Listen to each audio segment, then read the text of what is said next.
বছর যারা তোদের মাথায় টুপি পরিয়ে খাচ্ছে, এমনি ভাবে আরো কতদিন তারা খাবে? একমাত্র এর থেকে রক্ষা পেতে পারে শিক্ষা। তাই শিক্ষা যেভাবে হোক আমাদের ঘরে শিক্ষা আনতেই হবে। আমাদের প্রত্যেক ঘরে শিক্ষা আনতে হবে। ওরে পায়খানা, প্রস্রাবখানা, কাপড় নাড়া দড়ি, এ যদি না থাকে সে কি ভদ্রলোকের বাড়ি? বলেনি তোরা মহোৎসব কর, কীর্তন কর, বলেনি কীর্তন কর আর ডাল ভাত খেয়ে বাড়ি যা।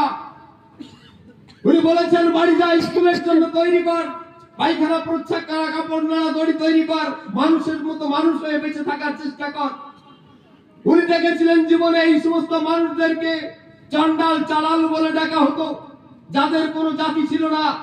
শাস্ত্র গ্রন্থে যে জাতির নিদর্শন পাই, ব্রাহ্মণ, ক্ষত্রিয়, বৈশ্য, শূদ্র, এই শূদ্র জাতের ভিতরে এই নিম্ন জাতের মানুষগুলো পড়ে না। কারণ শাস্ত্রে যে শূদ্র ছিল তা হচ্ছে স্বামী বিবেকানন্দের ক্যাটাগরি। সংক্ষেপে করব, ঠিক? তো আমরা কিন্তু ওই শূদ্রের ভিতরে পড়ি না, কিন্তু আমরা ভাবছি মনে যে আমরা শূদ্র। যদি আমরা শূদ্র হব তাহলে আমাদেরকে চন্ডাল কেন লেখা হতো? আর সেই চন্ডালের ডেফিনেশনে লেখা থাকতো এদের পুরুষরা শ্মশান মশানে মরা পড়ায় তাদের কাপড় ব্যবহার করে, চুরি করে, বদমাইশি করে, ব্যভিচারী করে।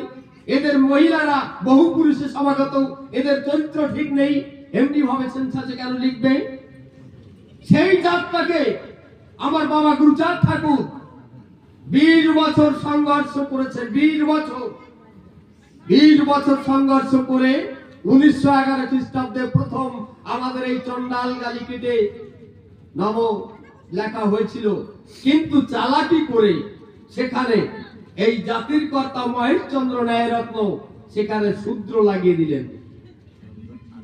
উনি চেয়েছিলেন যে এই নবজাত নব করার জন্য, কিন্তু উনি ওখানে কৌশল করে নব শূদ্র করলেন। এগুলো ইতিহাস না জানলে বোঝা যাবে না। চন্ডাল কেটে চালাল করেছিল 10 বছর সংঘর্ষের পরে চালাল, আর তার 10 বছর পরে সংঘর্ষ করার পরে ঠাকুর চেয়েছিলেন নবজাতি করতে, 36টা নিম্ন জাতের মানুষকে এক জায়গায় বাঁধনে বাঁধতে, তারা হবে নব। কিন্তু উনি চালাকি করে নব শূদ্র করে দিলেন। এবার যখন নমশূদ্র করে দিল, আমাদের ভিতরে সেই ভাগাভাগ থেকেই গেল। আমরা যখন ইতিহাসের পাতা দেখি যে এক নমশূদ্র 10 ভাগে বিভক্ত আছে, সে পালি নম, কালার নম, মেছে নম, ওই যে কত ভাবে নম আছে।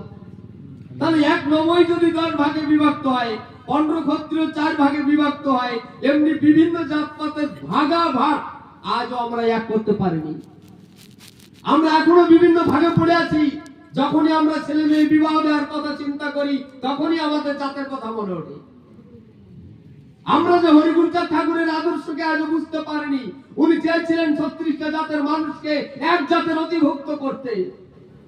আজও আমরা জাতাজাতি করছি, আজও আমরা ছোঁয়াছুত করছি, আজও আমরা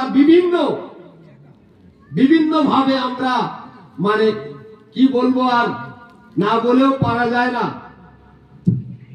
আছি হরি ঠাকুরের নামে, কিন্তু মা কালী যা করে, এ আমাদের অবস্থা।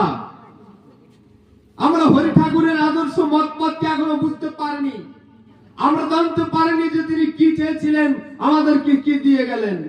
এই জন্য আমি বলেছি যে এই যে সমস্ত কথা আমি বললাম, যে গুরুবাদ, ব্রাহ্মণ্যবাদ, দেবদাসী প্রথা, তারপরে গুরু প্রাসাদী, আরো যত কুসংস্কার আমাদের ছিল, চন্ডাল, চালাল, এই সমস্ত দূর করে, অশিক্ষার অন্ধকার, এই সমস্ত দূর করে বাবা গুরুচাঁদ ঠাকুর আমাদেরকে মানুষের দরজা দিয়েছেন। আজ আমরা মানুষের মতো মানুষ হয়ে শিক্ষা দীক্ষায় সমস্ত দিক দিয়ে গণতান্ত্রিক অধিকার পাওয়ার সত্ত্বেও আমরা ঠুনকো কায়দায় আমরা ভেঙে চুরমার হয়ে পড়ে আছি।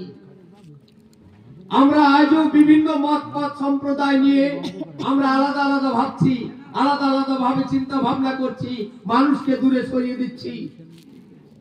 এই সমস্ত থেকে আমাদেরকে সরে আসতে হবে। আমরা সমস্ত মত পথ সম্প্রদায় ভুলে গিয়ে দেখব যে আমাদেরকে কে উদ্ধার করেছে, আমাদেরকে কে মানুষের মতো মানুষ হয়ে বেঁচে থাকার অধিকার দিয়েছে।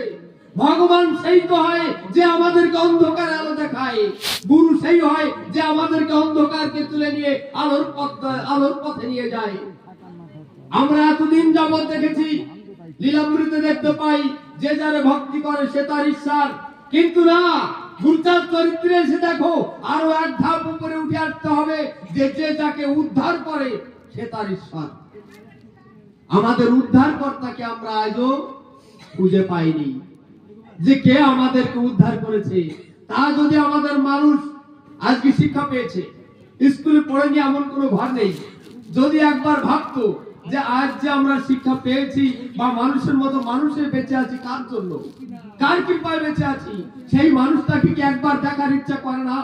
সেই মানুষটাকে কি একবার জানতে ইচ্ছা করে না? যদি আমাদের মানুষ শুধু একটা প্রশ্নের উত্তর প্রত্যেক বাড়িতে খোঁজ করে, তা আমার মনে হয় আর কোনো দ্বন্দ্ব বা দ্বিধাদ্বন্দ্ব থাকবে না। সমস্ত মানুষ আমরা একাকার হয়ে যাব। বাংলাদেশ থেকে অখণ্ড ভারতবর্ষ, তখন আমরা যখন ছিলাম ভারতেই ছিলাম, আর আজও ভারতে আছি, কিন্তু একটা ঠাপ্পা আমাদের পড়ে গেছে বাংলাদেশে।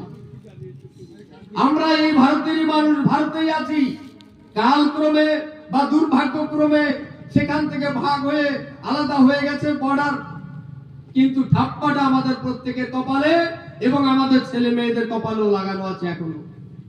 আমরা তার ভাবনা ভাবছি না যে আমাদের পায়ের তলার মাটি সরে যেতে পারে। তাই জন্য গুরুচাঁদ ঠাকুর বলেছিল যে রাজশক্তি হাসিল করতে হবে, আর রাজশক্তি হাসিল করতে গেলে কি দরকার? আমাদের সংগঠন শক্তি দরকার। আমরা যদি এই ধর্ম নিয়ে ঠুনকো বিচার আচার নিয়ে আজ আমরা আলাদা আলাদা প্রত্যেকটা গ্রামে যদি ছোট ছোট ভাগে বিভক্ত হয়ে পড়ে থাকি, তাহলে আমরা কোনোদিন ওই জায়গাটা অধিকার করতে পারবো না। আর যতদিন ওই জায়গার অধিকার না হবে ততদিন আমাদের মুক্তি নেই। 200 বছর 150 বছর আগে বাবা গুরুচাঁদ ঠাকুর বুঝেছিলেন, কিন্তু আমাদের তো চোখ খুলছে না।